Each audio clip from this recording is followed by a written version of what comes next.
Hello, thank you so much for checking in right now with Atlanta News First Plus as we look outside over another bitterly cold day in Metro Atlanta.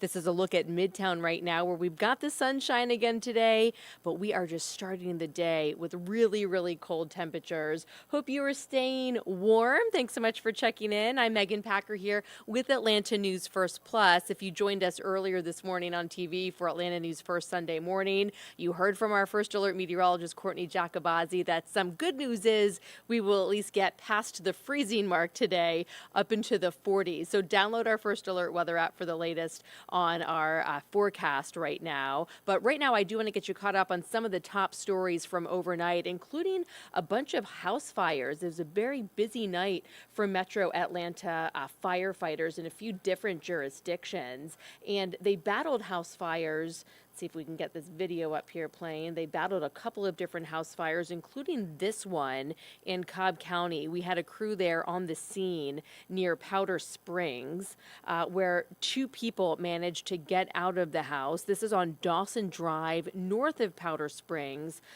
Significant damage. The house is gutted. A couple in their 70s did get out, but sadly their dog did not survive. Firefighters tell us they were alerted by the smoke alarm, thankfully, that got that couple out. But as these temperatures were just so cold for fire crews overnight, it was causing some challenges for the firefighters. The water was freezing on the ground. There was a hill to get up to the house. The driveway was on an incline, so they actually brought a road crew from the DOT out later in the morning that was putting salt down. So you can imagine, not only are they doing their regular job of trying to get a fire under control, but then they are out there in single digit wind chills. North Metro counties were having a negative wind chills this morning. So it was just absolutely brutal. So the cold temperatures certainly playing a role in how these fire crews do their job. But again, as a couple in their 70s did survive. The house, it seems, is a total loss based on the video that we saw out there. The cause is under investigation. Now, around the same time that broke out, here's some video from DeKalb County. This is Mercer Road, and fire crews were on this scene. A family managed to get out, two adults and two children, but they did go to the hospital for smoke inhalation. No word on a cause of the fire here in this part of DeKalb. We know there was also a fire in a different part of DeKalb County last night, the Lithonia area. So just really a busy time of year for firefighters anyway. If you've been watching us a lot recently, you know we've been reporting a lot on this, that firefighters say January sees more house fires than any other month of the year.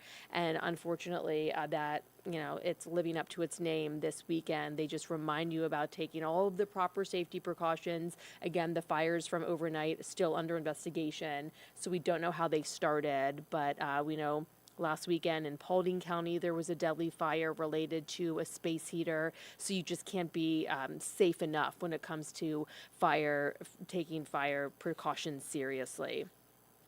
And it is so cold out there. One thing we talk about is warming shelters, warming centers a lot of the time, and they are open all across the region. So if you need them, DeKalb County is keeping their warming centers open through 1 o'clock today. Fulton County will have them open through tomorrow morning at 10. And we checked in with Frontline Response International in DeKalb. They stay open all winter long, but in these extremely cold conditions, they stay open 24/7. So you can find that list of resources online if you know someone who needs a place to get in from out of these cold conditions. There are warming centers open all across North Georgia. Looking ahead to tomorrow, there is a bunch coming up on the docket this week. One of them is the young thug RICO trial in Fulton County. Back in session tomorrow after it had been on recess for more than a week. Prosecutors, we've told you, are trying to prove YSL is the Young Slime Life Gang. Defense attorneys say it's the name of the rapper's record label, Young Stoner Life. A trial was put on pause January 11th after Young Thug's lawyer asked to play a music video for the jury and have a former co-defendant turned witness named Trontavia Stevens testify about clothing in the video, but the judge said no to that. Now, we will have a crew back in the courtroom as we do every day for this trial tomorrow. You can stream it right here. We are keeping you updated every step of the way. We know a lot of eyes are on this trial here in Fulton County. And you can also see extensive coverage on our website, atlantanewsfirst.com. We have a team that's been following this closely and updating that trial every step of the way. Before we leave you today, I want to share this story with you. The Girl Scouts are getting a lesson from none other than the folks at Chick-fil-A when it comes to getting a crash course in sales. The Scouts visited Chick-fil-A for customer service training before they get into Girl Scout cookie season in a few weeks. Girl Scouts of the USA say that selling cookies gives the young ladies business experience they can use later in life.